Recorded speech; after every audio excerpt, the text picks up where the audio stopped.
paper magic will survive like the heat death of the universe and will... Oh, it's a smuggler's copter. Would you like to crew this? And then it crashes because they don't understand arithmetic. All your cards belong to me. 2 minutes into macing him in the eyeballs, I switched to pepper spray. He's like, it's downright refreshing. And went back to the mace. Magic is dying. I'm done. Selling everything. I might be a hoarder. And yes, I don't have the crayons or glue to explain this to you right now. What, are you gonna die twice? Oil will be worthless before magic cards will. well, okay, Dr. Man. That's Mr. Dr. Professor Jason. Hello, everybody. Welcome into Brainstorm Brewery. I am Corbin Hostler, back this week. I was out with COVID for a few weeks, and I'm not going to lie, it was pretty rough, but I am returning to the land of the living. I am here podcasting tonight with Cass and with our guest, Rodney. So, welcome in, everybody, to Brainstorm Brewery. We got a 3-person show tonight. We're going to go deep on the magic market. So Cass, thank you for holding down the fort while I was gone. I hope things didn't go. I hope they didn't stay on the rails. How about that? It took Jason and I like 3 hours to come up with a 45-minute podcast. But, you know, we mostly we got like 15 minutes of magic talk in there, so you know, it's fine. Well, we're gonna have a lot of magic talk this week, so it works out. But yeah, we want to welcome Rodney Bedell onto the show. Rodney, what is up? How you doing? Hello, I'm doing great. I'm unsleeving bulk Yu-Gi-Oh cards right now. The crying never stops. Yeah, we were talking a little bit before the show about Yu-Gi-Oh and about how Magic went from Wii Esports now to Wii Yu-Gi-Oh now. That's basically the takeaway I'm taking from the Lord of the Rings Christmas release, where they printed a bunch of expensive stuff and then reprinted it into nothing. Yeah. From what I understand, that's like the Yu-Gi-Oh MO. Yeah, I mean, traditionally, right?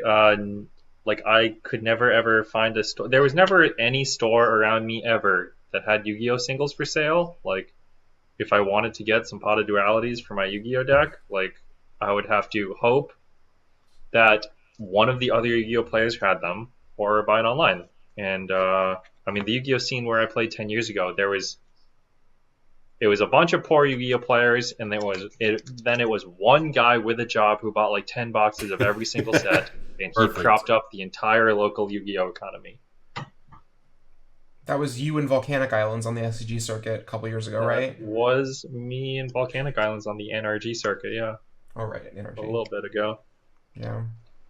Well, yeah, let's talk about that. For people who don't know, Rodney is, I think, deeply embedded into Magic, probably. I think that is a good way to put that, yeah. I'm stuck here forever. Yeah, Rodney plays a lot, vins a lot, does Magic Internet a fair amount, which is, you know, its own commitment. So, yeah, tell people real quick, sort of, you know, what, how would you describe sort of where you're at in Magic? So, I mean, I have been playing for many, many years, 15, 17, something like that. I grew up in a comic shop. My first job was working at the comic shop selling Magic cards. Like, I've been going to Magic tournaments. I learned how to trade for Magic cards. I learned, right as I started college, I learned how to trade my Magic cards for bulk rares, so I could sell the bulk rares to Star City Games. And I've just been doing that ever since, really. That's a familiar story. I got started the same, yeah. Broke college kid, learning how to grind Magic card trades into a standard deck. Well, yeah, so what are you up to these days? Where would people most likely see or find you around the Magic world? I would say I try to go to basically every Magic. Like I've tried to go to most of the Star City tournaments this year and a good number of the NRG series tournaments. Yeah, I mean, if it's a big tournament and there's a lot of people there trying to make money, I'll probably be there. I think a lot of people may not be familiar with the NRG circuit, right? They've heard of SCG. Is probably correct, yes. Yeah, how would you describe the NRG circuit just in terms of? I have usually used the word cozy because, like, you go to an SCG and it's in a convention center and it's very loud and there's a bunch of vendors and there's a number of empty command zone tables. And the NRGs are always like, it's always like 200 players. It's always in a hotel like ballroom. Those are my favorite events. I'm not It's gonna lie. just like one room, yeah.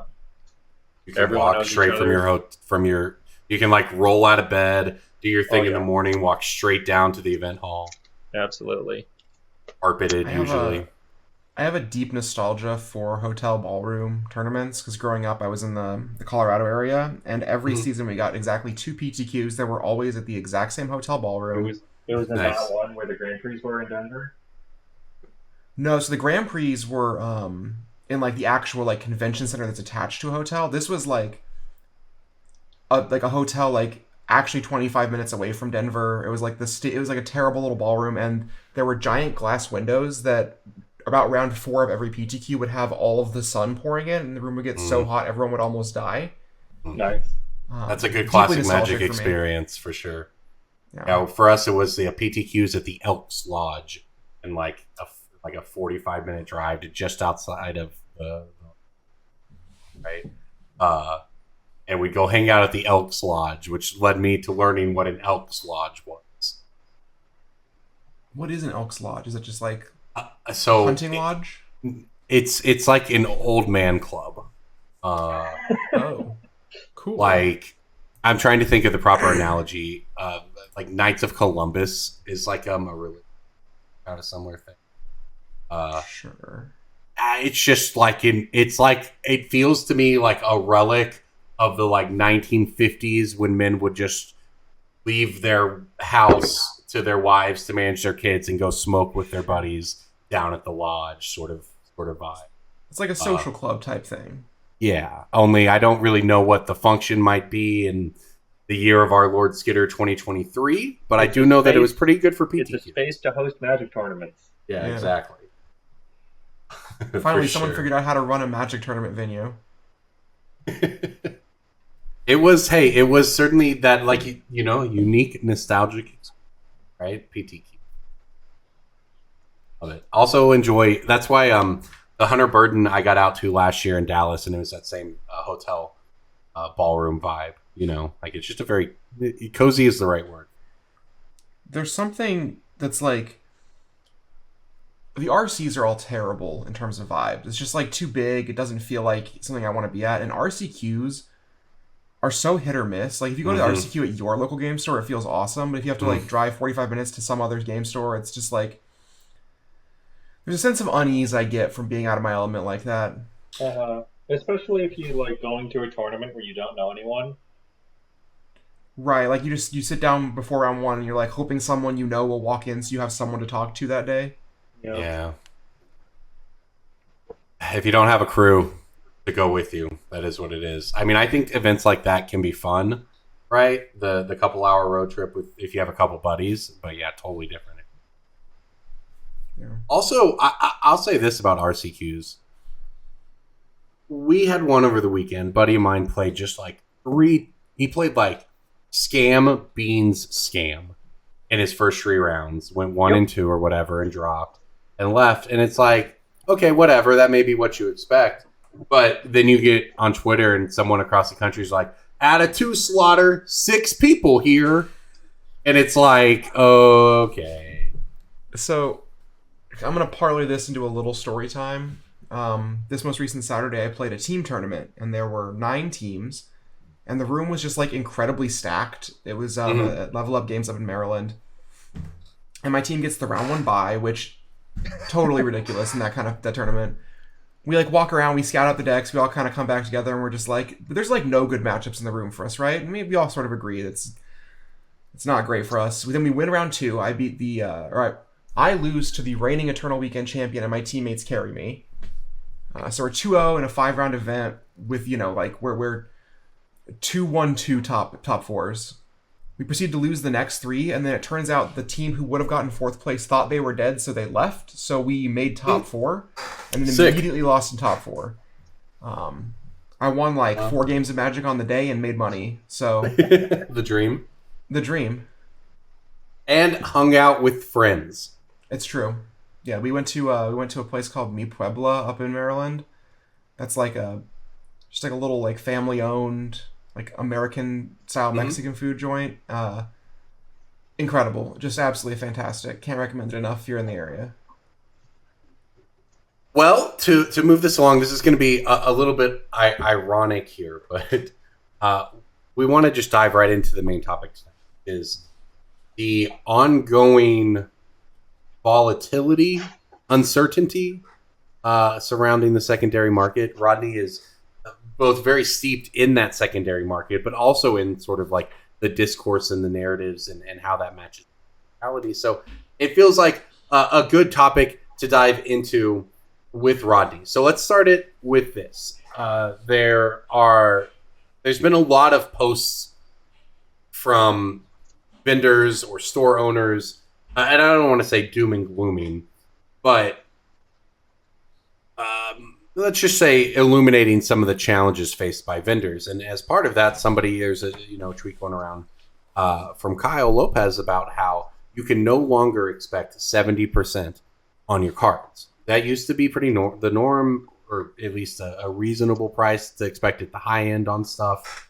And he's saying those days have come to an end. He went to say as low as 30%, but maybe more like 50% becoming the standard on trade-ins. So I know for me, we used to do 60% cash, 70% trade-in at my store when we were open. That's very good. Yeah, it felt fine. Those margins were good for us, honestly. Our problems with the store did not come from our inability to flip magic cards inside the store.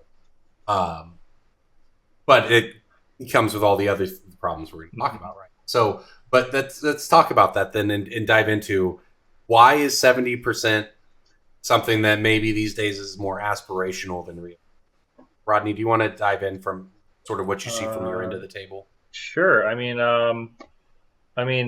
all of finance is about the churn, right? Compounding interest as fast as you can, and if you sell something slower, you have to make more money on it for it to make sense compared to anything else you buy, right? And I guess if magic cards are selling slower, and if more and more magic cards are if there's more different variants, each individual variant is going to sell slower. Yeah. If there's so many more serialized cards, there's so many very, very niche, very specific things that you're not going to there's so many cards that are not grief, fury, endurance that everyone needs. Right. Like blue Polyraptors. Blue Polyraptor, yeah, big, yeah. There's okay. all of these cards that I opened a serial Doctor Who, someone buy it from me. I looked it up on the internet. The internet says it's very valuable. Someone buy it from me. No one can buy it from you because it's going to take a year for them to find someone willing to pay the actual retail price on it. Right. Yeah. And if you extend that to, we talked before the cast about the Surge foils in the Lord of the Rings room. Those Surge foils were valuable, but they were, as expensive items, sort of low volume. And if you did buy them 3 months ago, 2 months, still sitting on them, and then they just been reprinted, they just destroyed them in the holiday release with the Surge foil. Yeah. You're really left holding the bag there. You just can't afford to be the vendor who is having everything and waiting a long time to get buyers for everything because you don't have the confidence that things will retain value. I got a message from my manager earlier, or I guess last night, asking me about how much we should pay on a purple neon Cavern of Souls, and my answer was just less. Whatever you think you're supposed to pay, probably pay less than that. The person, who opened it was super happy to just open it and was like, hey, what can I get in store credit for this? And then we looked up comps on Facebook and, TCG Player and eBay, and the answer was just there's no real number on this. Nobody cares about this. And anybody who does, either is just going to crack packs to open it, and probably won't, but or they're just going to wait for it to get cheaper. None of the stuff is desirable. There's too much of it. Nobody knows what anything is worth. Right. So everyone's just making up a number, and everyone who wants it is waiting for someone to make up the wrong number too cheap. I actually, a really good example of this I talked about on this cast is when Lord of the Rings first came out, I opened up a Surge Foil Great Henge, and I sold it for around $1,000, and I think that card's like $50 now. Is that you're talking about like the party tree? Yeah. And like at the time, wow, that would be that so was like, sad if it's worthless. Right. It was an amazing I was card. playing CDH with somebody who bought a foil extended art The One Ring. Yeah. When they were just in the 2-card packs, and he just was like, "Yeah, I mean, I own that now." Oh no, you're exactly right on that. By the way, Cass, Yeah. it is $50. Yeah.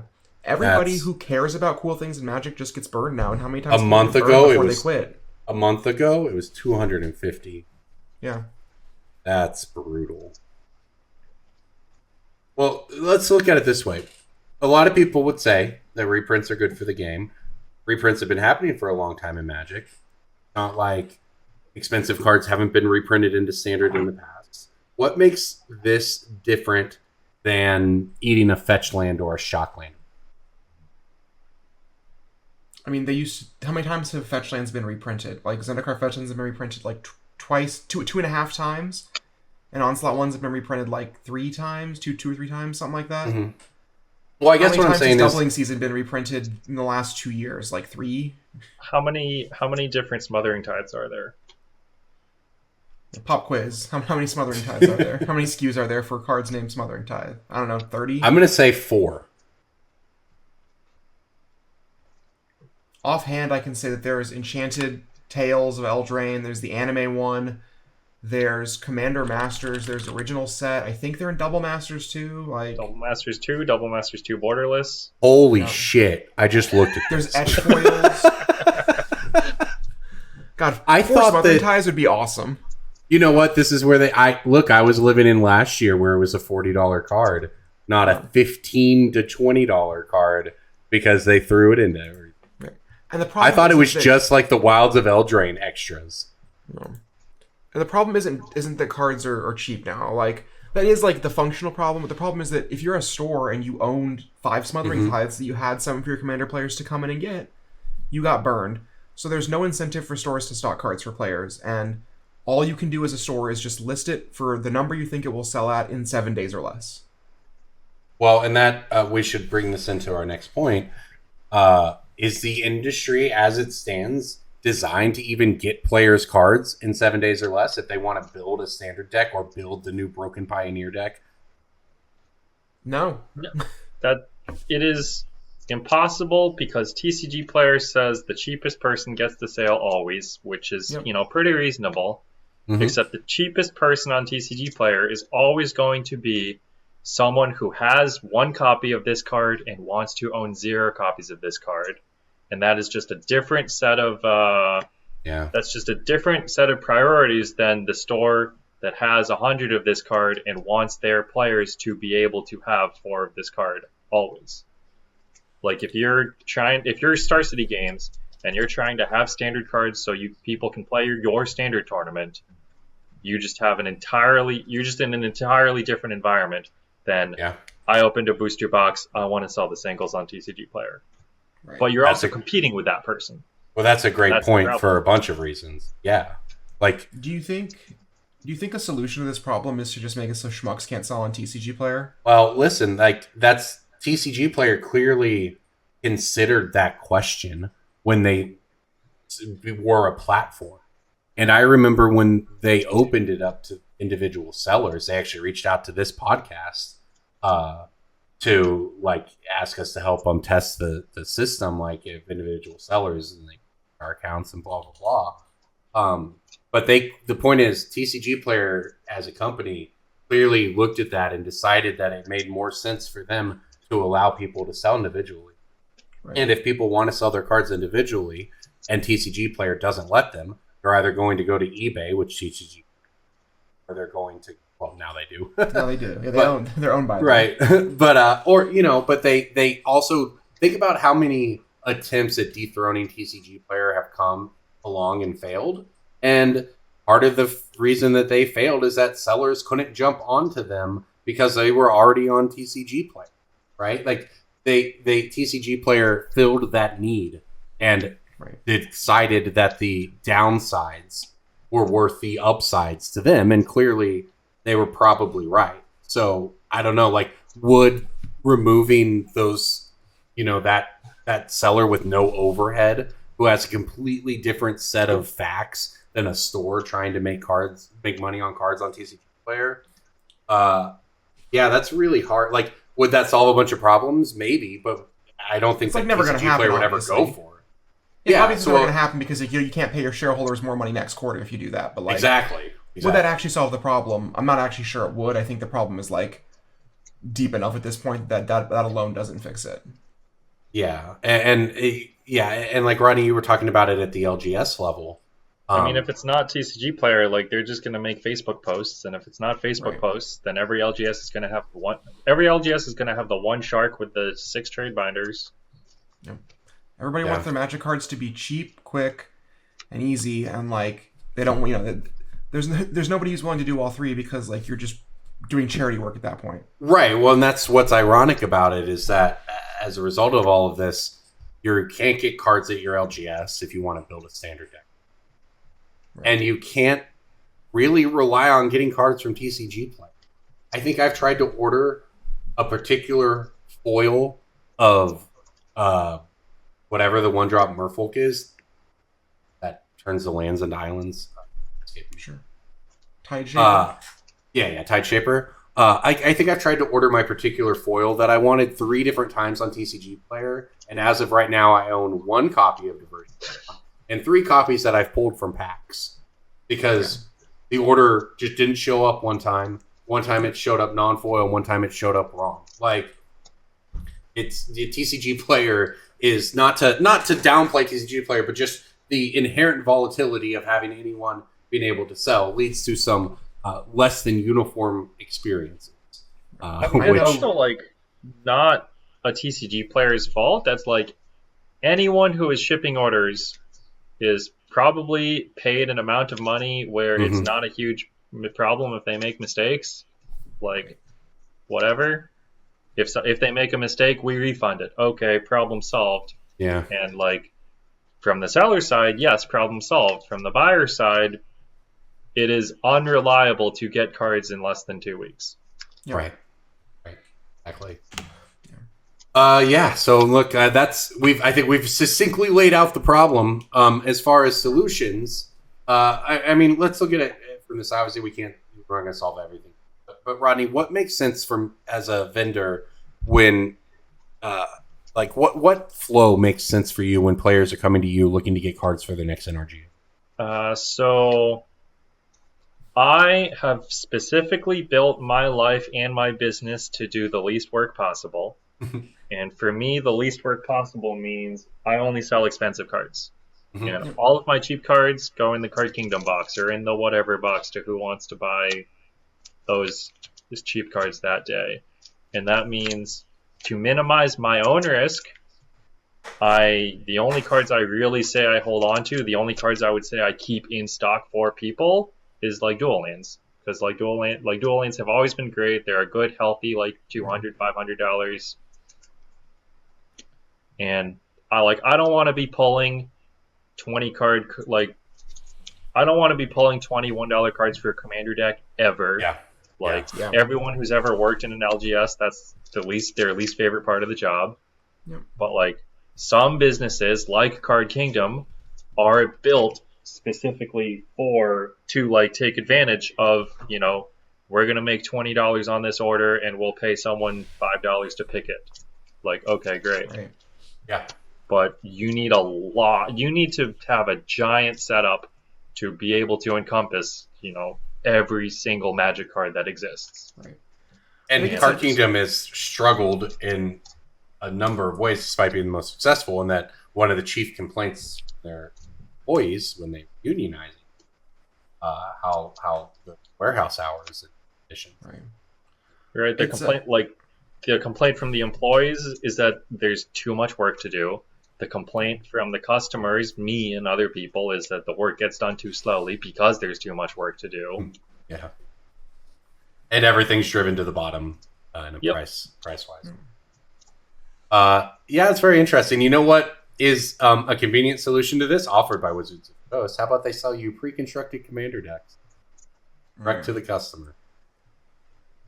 I mean, if they could get pre-constructed, if you could just buy like a Magic Online Redemption set at the Pro Tour and just have everything ready, like that would be a good solution for, specifically the Pro Tour or whatever large tournaments where Wizards decided they wanted to do that. Yeah, I think it's interesting that the issues we're talking about are then conveniently solved by the parent company cutting out all of the middlemen who are struggling. Oh yeah. But I don't know if you heard that, Hasbro shares had a modest to above average return last quarter. Ooh, how exciting! Yeah. All right, well let's dive back into the cards at least. Let's talk Breaking Bolt. Breaking Bolt time. Breaking Bolt time. Break. Oh, yeah, Breaking Bulk. There's so much good stuff. It's a pick. Breaking Bulk. The end. My Breaking Bulk, it's kind of a Breaking Bulk of the week, but it is a card that, has buy list numbers that are at or above its TCG low number. It is a Ravnica Allegiance Gold Rare. It is specifically Simic. Am I supposed to guess it or no? Absolutely. Yeah, you're supposed to guess. Yeah. Biomancer's Familiar. No. Damn. Simic Ascendant. Not Simic Ascendancy. And actually, since I made this pick yesterday, technically the TCG low number has gone up a little bit, but it's still pretty reasonable. Yeah, and feel free to fire off more guesses. Brawler. No. I remember. Is it the thing where if you have 4 copies in play, you win the game? No. Great. This card is very Simic. It's got 3 different kinds of Simic pips on it. All right, I'm trying to remember freaking Ravnica Allegiance. Yeah. Wait, Breaking Bulk uncommon. It's a Do we rare. know? Oh, it's a rare. Yeah, sorry. It's funny because before the show we explained to Rodney the Breaking Bulk pick of the week, and how it's common and uncommon that people send in you bulk, but then we come in to the episode coming in hot with the Breaking Bulk of the week. I love a Breaking Bulk of the week. Yeah, it's a great one. That's the Breaking Bulk that is also going up in price. So I don't think either of you are going to get it. So Wait a second. No. Is it Repudiate, Replicate, Repudiate? Yeah. Yeah, it's the split card. Oh, nice. That's my TCG order history from last night. That is that's your pick of the week. Great. That card is notably 5 mana, so you can't discover 4 into it.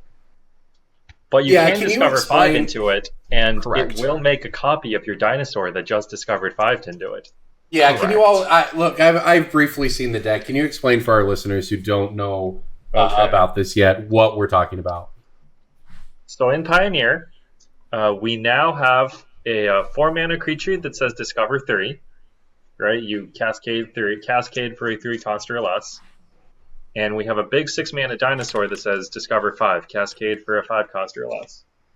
And so the Discover 3 will always flip into either a Glasspool Mimic clone your guy, in which case it does it again, or into an Eldritch Evolution, and then Eldritch Evolution can sacrifice your 4-mana card into the 6-mana dinosaur, and go down the chain again, because you only have the dinosaur, you cascade into more copies of the 4 cost, or you cascade into more clones.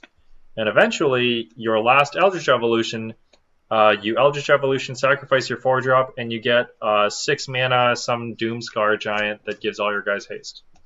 Oh, so so it actually kills on the turn. It goes off. It's a full I'm gonna on turn 2 discard Magma Opus to make my treasure, and then turn 3 cast my 4-drop and attack you for 30. better than Living End with Cascade, by the way, for the old fixed Cascade mechanic of Discover. Living End doesn't. I mean, a lot of times it does pseudo haste and step, right? But They fixed actual Cascade, haste. so now you can cascade into a clone and it works. Yeah. They made it an ETB. I wonder if that's how you fix it. And what's funny is if that dinosaur gets stuck in your hand and things are going crazy, it actually discards to deal damage, which can remove It discards the creature to kill stopping like you. 2 of the best possible hate bears against your deck. Yeah. Draenith Magistrate, that's cute. Lightning Bolt, Lavinia, goodbye. dead. It's a sweet dinosaur. I put it for my Jurassic Park deck. And then there's also the Quintorius Discover combo, which is a different version of it's a kind of a different deck completely, where you don't play. I think you don't play the 4-mana Cascade creature, but maybe you can still play the dinosaur. And instead of cascading into 3-mana clones, you go into 4-mana Spark Double clones. Just kill them with Quintorius' static ability, right? Yep, you have like 3 Quintorius in play, and now every single clone is a Tendrils of Agony. Oh my gosh. So speaking of Discover, here's another one that you might not have seen. The deck that won the team tournament that I played on Saturday was like a Yorion, Bring to Light, grabs Beseech the Mirror, which grabs Scape Shift, which grabs Mystic Sanctuary, Gingerbread Cabin, some lands, and a Discover land, and then you cascade into the Beseech the Mirror again. You have to have a Splunking in play because it makes the Mystic Sanctuary combo tap. Combo deck? Yeah, alright. And then you also put like an Jeskai amulet. Ascendancy and Lotus Fields and like Brave the Wilds. Wow. None of it. Cards. Also, it can't be Amulet of Vigor because it has to come in untapped. So for the Mystic Sanctuary. And you So get it has Slender to be Reclamation at some point. Oh, Archelos, baby. Yeah, I do that trick. Yeah. It's... Because that's like kind of a pioneer idea that I had been looking at with my friends for like the past couple weeks, but in Legacy, that's crazy. Well, it wasn't like that was in the Pioneer seat. Oh, in the Pioneer seat, okay. Yeah, sorry. I mean, there you go, everybody. Pioneer is, I don't really know if you'd call this better or worse. Everyone says Pioneer needed a shakeup because it was boring. Play patterns sucked. I don't really know if this is any better, but it is a shakeup. You know what they could use? Some free elementals. Really clean that format up. Just saying. Oh, I did put see Fury in my Cascade deck. Great. I can't Cascade into Fury. I did see some hot ones in play in Legacy over the weekend, though. I did see... I got to cast some Legolas's Quick Reflexes to just, like, absolutely shellac a 4-color deck. You gotta know what this... Legolas's Reflexes? That card's like $30. Yeah. It's a 1 green mana for a split-second instant. Untap target creature you control. It gains hexproof and reach until end of turn, and then if it would become tap, it deals damage equal to its power to another target creature. Oh, wow. I also, the person who won the tournament was playing Green-White Depths with a couple copies of it, too. Like, end of turn, you know, neither like right grab stage, untap it. Interesting. I got to use it to kill an opposition agent with my Fiend Artisan activation. And then you get to go get really your nice. thing. Yeah, it was pretty really good. nice. That's pretty good. My opponent in round 3, Miracle the Triumph of St. Catherine, triggering up the Beanstalk. That was kind of sweet. I gotta look up this one too, by the way. Miracle what? Triumph of St. Catherine. This card's like a year old, Corbin. Look, that doesn't mean anything. This is the best part of Magic these days. That was like 10,000 cards ago. Yeah, like every card is new. I used to know every card that came out. I'd see every preview that within minutes of it existing. I knew everything. Now, every time I look at Magic cards, there's new stuff. And some of it's a year old, but it's still new. Notably, this card still isn't on Moto. Triumph of St. Catherine. It's a 5/5 with lifelink for 5, a miracle of 2, and when it dies, exile it in the top 6, and you get to put it on top, so you can miracle it again. Yeah. Huh. That's certainly a card. My opponent played a Leyline Binding, triggering up the Beanstalk on my turn to draw it, and then miracle it to draw another card. It was kind of sweet, actually. That's a lot. All right, well, hard cut back into Breaking Bulk here. I'll hop in next, though. Funny you did Ravnica Allegiance. I'm also deep in Ravnica Allegiance, so if you've been looking at it, this might be easy. Is it Bedeck Bedazzle? No, it's not. The other card that goes in the Discover decks? Good guess. The other card I bought 100 of on TCG last night. No. This is a black uncommon. Ooh. It's nothing wild here. This is an actual Breaking Bulk, but it is a $4 to $5 foil. I can never remember any cards from this set. I don't think I would have remembered this one. I'll say that. I played a lot of this set, but clearly I didn't have a great memory of it. One of the first sets they put on Arena.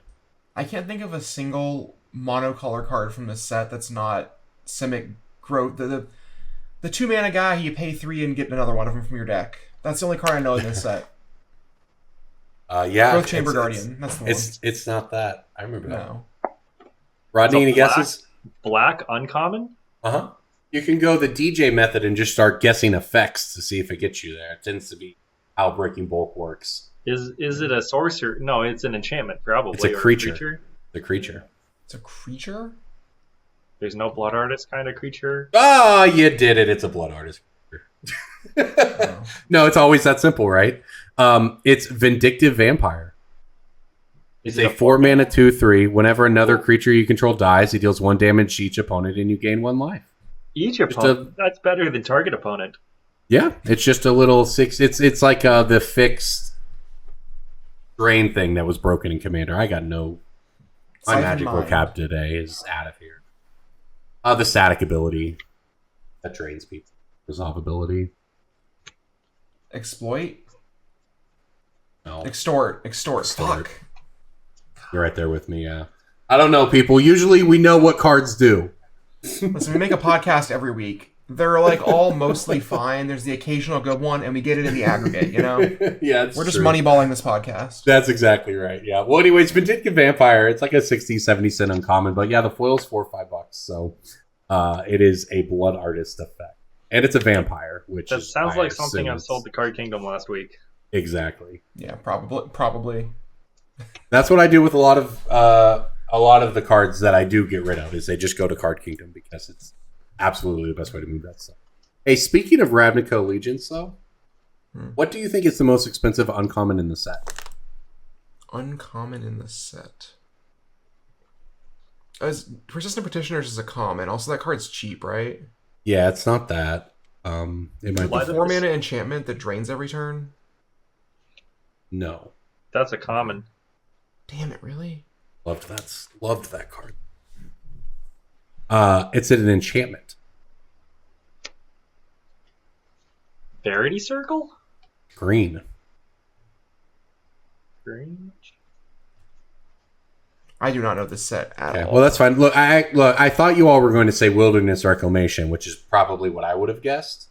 That's the second most expensive, though. Rhythm of the Wild is $6. Oh, yeah. That card's green and red. Yeah. I understand. But you all were not getting there by then anyway. So, no. But I wanted to get you. I would have got it. I know. I said green to see if we'd get to Wilderness Reclamation. But no, yeah, it's a $20+ foil. I did not realize how expensive. Skewer the Critics is a $10 or $20 foil. Mayhem Devil is like $6, $10. Mm-hmm. Yeah, I would not have guessed Rhythm of the Wild would have been that expensive. It's really interesting to see that foils can be worth something in sets that are before the collector booster era.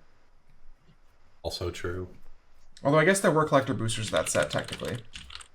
Were there? Or was it like a mythic edition back then? No, there were actually collector boosters and like super limited releases, mostly overseas. They were like testing the product. There's a couple available on eBay, usually for around $300 a pack. Or a box, maybe, I can't remember. Yeah, they were like testing out the idea of collector boosters. I'm checking eBay for posterity's sake. Yeah, there's a sealed Japanese Ravnica Allegiance collector box for $300 on eBay. I didn't know that existed. And then individual blisters, there's a bunch listed for like $250, which is insane. And they actually sell way more commonly than I thought they would. There's like 3 have sold since September for over $200. For an item that I didn't know existed. Yeah.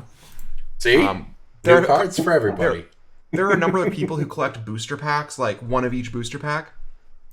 Yeah. We had somebody message us asking, like, hey, do you guys have, like, the 6-card pack from M13? Like, the ones you only could get at Dollar Tree or whatever? Oh.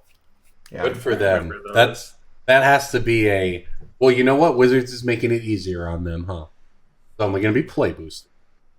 Sure, but, like, they're... there's also probably still like weird booster packs you can only get at like Dollar Tree, which and I every hate that like shit. little intro pack or whatever. Yep. Every intro pack, every commander deck, every like is the pack that comes in the back of a commander precon a pack? Do you remember when people used to like pull out their Planeswalker binder and they had one copy of every Planeswalker ever? And that was like 10 years ago. And then they made 100 more planeswalkers. Yeah, I mean, they probably made it like 500. I don't know how many Planeswalkers there are. But yeah, but I just kind of think about that person who showed me their, like, in 2014, showed me every Planeswalker ever made and was so proud of it. Like, where are they at 10 years later?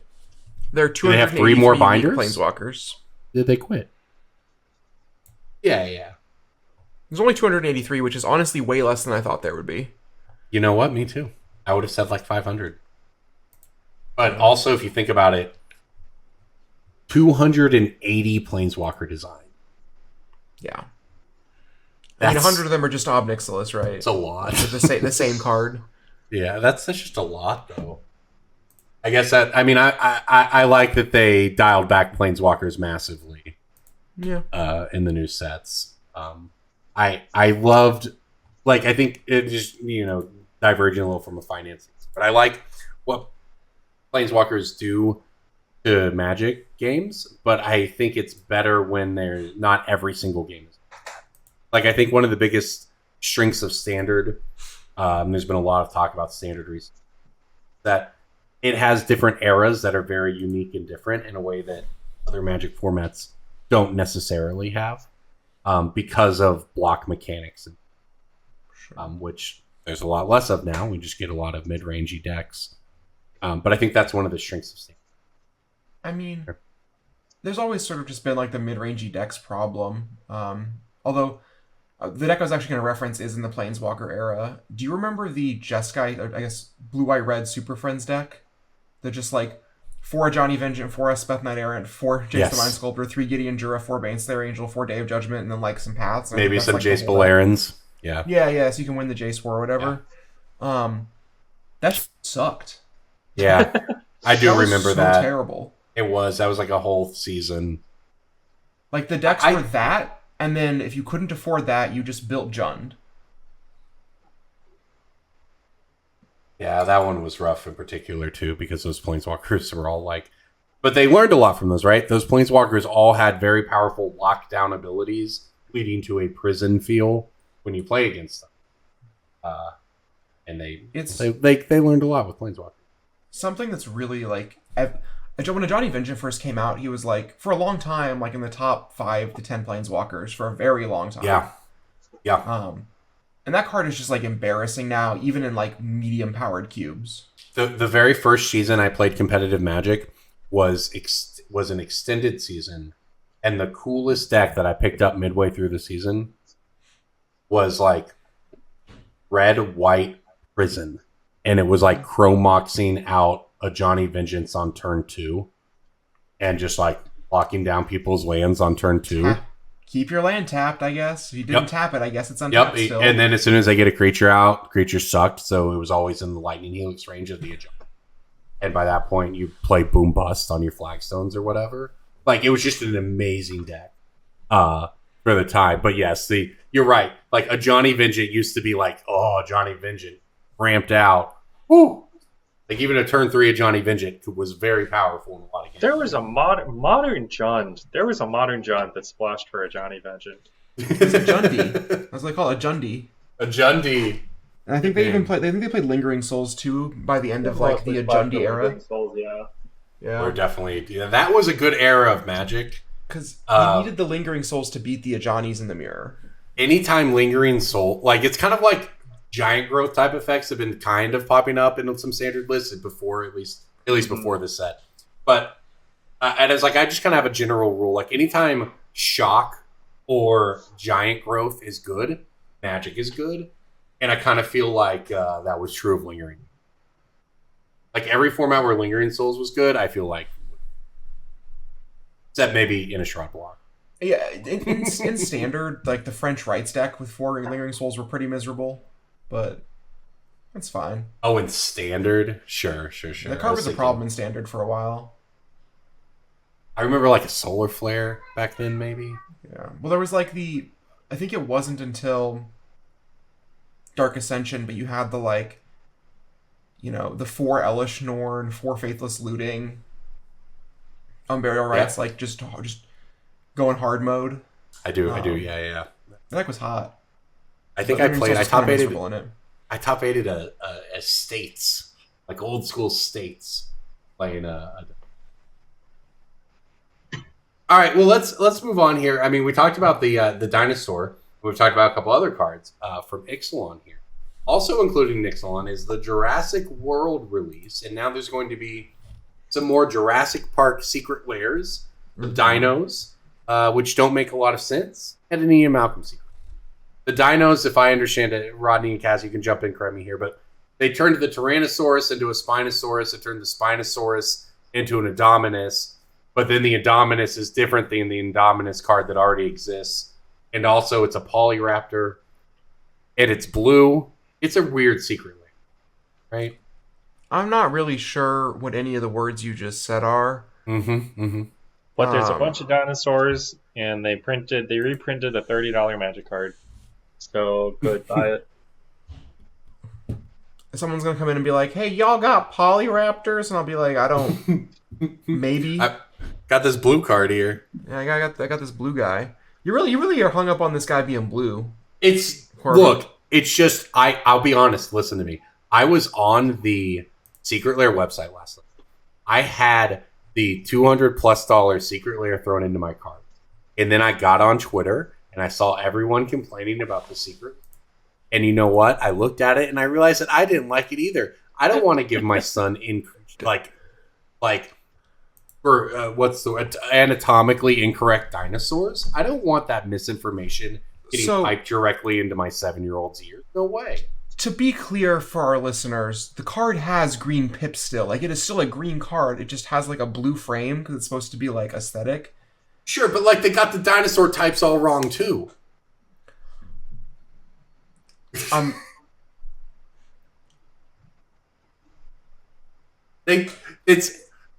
just we got to get it right. I don't think Indominus are real dinosaurs, anyways, homie. It's not like the fictionalized dinosaur they made up that was like we bred them genetically for the superior predator. Yes, it's a hybrid, but to a 7-year-old, they're just as real as any of those other dinosaurs they've never seen. So you're worried about giving your son misinformation about like? No, he knows that it's a hybrid.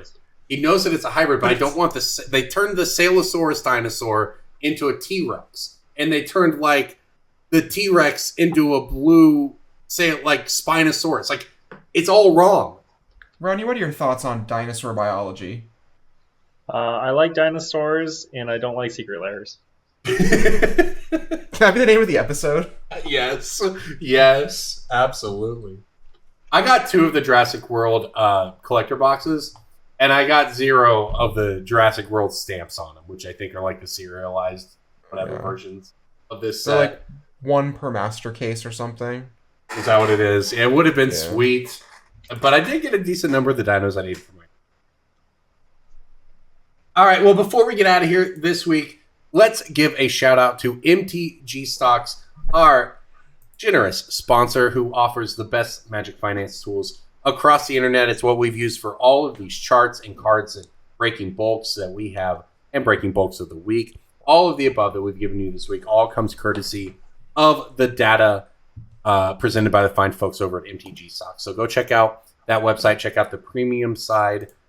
You can get advanced alerts, set up some reminders. Everything you need to stay ahead of the game is available at mtgstocks.com. And we use that website for our next segment before we get out of here this week. Pick of the week. Pick of the week. Pick of the week. Pick of the week. Time for the pick of the week.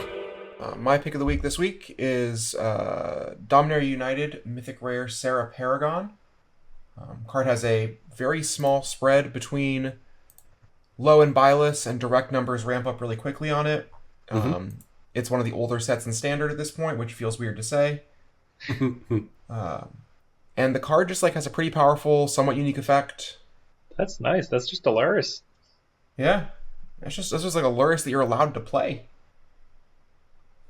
It also being a mythic in a set that is pretty bad outside of Shieldred means that like people aren't opening more of it. I haven't done the math, but I can't imagine any of the Dominaria United products have positive EV to open old ones, even if you pay distributor cost. Yeah. This is just a card that more of them are not going to be added into the market, and it being an angel means the casuals hold on to them. This is about as good as any pick gets in this day and age.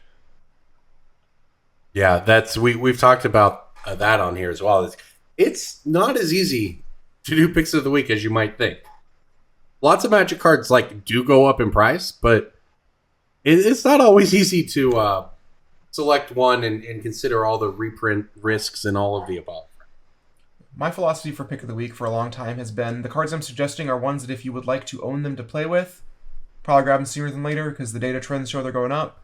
Yeah. I think long gone is the era of buying 100 copies of a card on TCG Player, although Rodney might disagree given.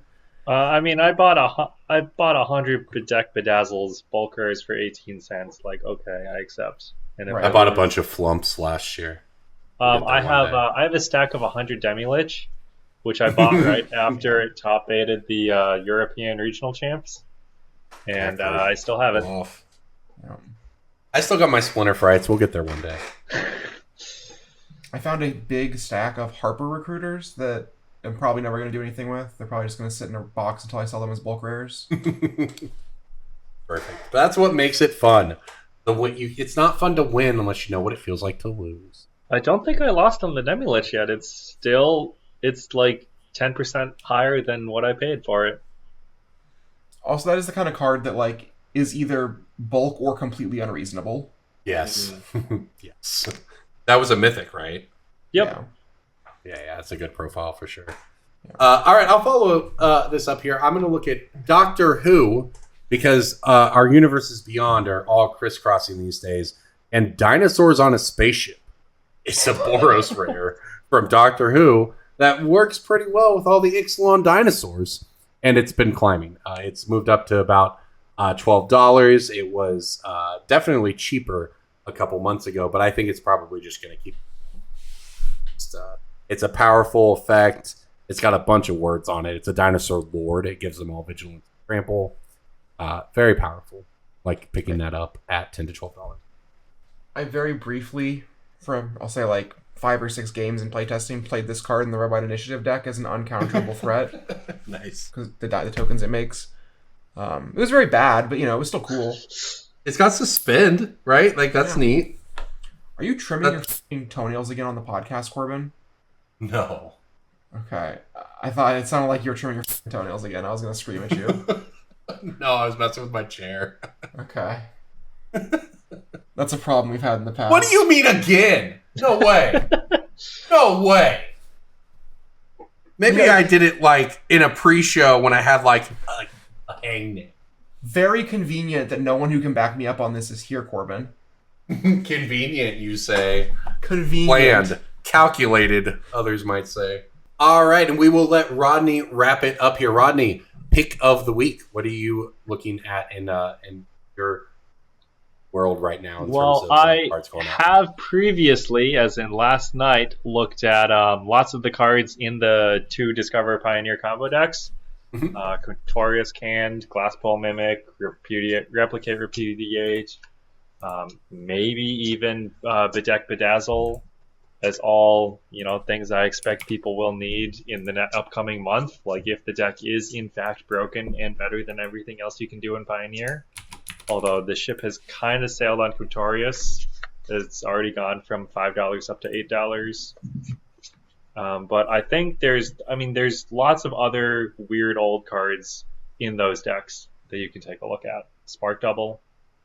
Yeah, Spark Double is an interesting one because Spark Double is both very good in Commander and this is probably, look, we saw it with Garuda, right? Is really the first time in real recent memory I can remember this strategy of looping clones being good. Yeah. But it's probably not the last time we see cards like Spark Double or the Mimic find their way into weird decks. Spark Double very interestingly just had a reprint. Yeah. It also to me is one of the poster children of cards you imported from Japan. in like large quantities because it was War of the Spark. Yeah. And the card just started popping up on Japanese buy lists again, which is totally insane to me. Like, they've probably arbitraged out, like, Haru probably has arbitraged out 10,000 copies of that card lifetime or something. And, like, the fact that it's on hot lists over there is Now they just, like... need it all back. Exactly. There has to be a huge demand increase for that card to be worth anything there. Huh. Well, it would be cool. I like I said, I don't know how excited people are about Pioneer versus Modern versus Standard versus Commander. They announced the MagicCon schedule for next year. I think there was one in Europe. There's the Chicago one we know about. The interesting part to me is there's a Pro Tour next year that is not attached to a MagicCon. Yeah. So we still have our Pro Tours in the World Championship run back from 2023. But it looks like there's one less actual MagicCon on the schedule, at least announced so far. So, speaking of like the Pro Tour schedule and stuff, I spent like a good 15-20 minutes today trying to figure out which Pro Tour Denver qualifies for, and I couldn't. Is it like the one in Amsterdam? which Pro Tour that the RC qualifies you for? Yeah, I couldn't figure it out. Is it like the one in Amsterdam? Because like you'd think I would be able to help you because it's like my job to know the answer, but I don't know the answer.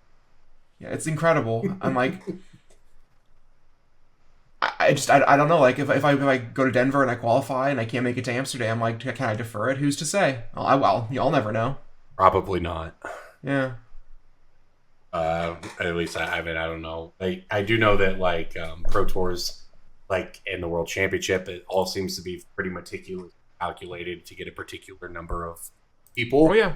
And I don't think that letting people defer is on the list. So, yeah, I that is an important question. I'm sure there's a way to find out.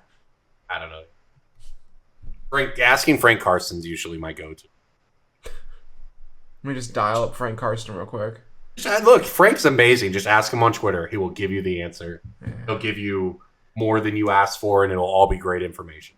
The problem with asking someone something on Twitter is 100 people who aren't the person you're asking will respond with their version of the answer, and I don't care to see that. Definitely. That is, especially when it comes to stuff like this, the misinfo flying around will be huge. All right. Well, I think that probably wraps it up for us this week. Thank you again, Rodney, for coming on. We really appreciate sharing your insights. Where could people find you across the internet or in person at Magic event? In person, if there's a room with 500 Magic players in it, I'll probably be there. Online, just find me on Twitter. Probably is the easiest. My name is my Twitter. All right, perfect. All right, Cass, what's next for you? What do you have going on? I'm going to Eternal Weekend. In about 15-20 minutes from now, I'm going to start trying to register for the Pokemon Regionals in Charlotte next year. So, nice. Is Pokemon Regionals the same problem as One Piece Regionals? Yes, but the difference is there's like 2,000 slots per Pokemon Regional. All right. And you just have to like sign up, like Ticketmaster style. The last one I did with the Pittsburgh Regional, registration went up. There was like 2,000 slots for 18 plus TCG players, and it was filled in like 9 minutes. Oh wow! People really want to play Pokemon. Like really want to play Pokemon. We had those days in Magic, and then they just kept letting people join, and then we had 3,000 person Grand Prix, and everyone hated everything. I mean, the because Pokemon it was event, terrible. But between like the 4 different games they run, like the Pokemon event is like 4,000 or 5,000 people. That's pretty cool. Well, I just mean like, we had those giant tournaments in Magic main events, and we found out that tournaments did not scale very well past, say, 1,000 people, 1,500 people. Right. 3,000 person tournaments are damn near unworkable. So I understand why they cap it at 2. Well, we'll help you get into that, Cass. Wish you good luck there. Everybody at home, thank you so much for listening. Thank you for supporting us at patreon.com/BSB. Our sponsors, MTG Socks and Coalesce Apparel and Design, where you can use the gift code Brainstorm Brewery for 10% off.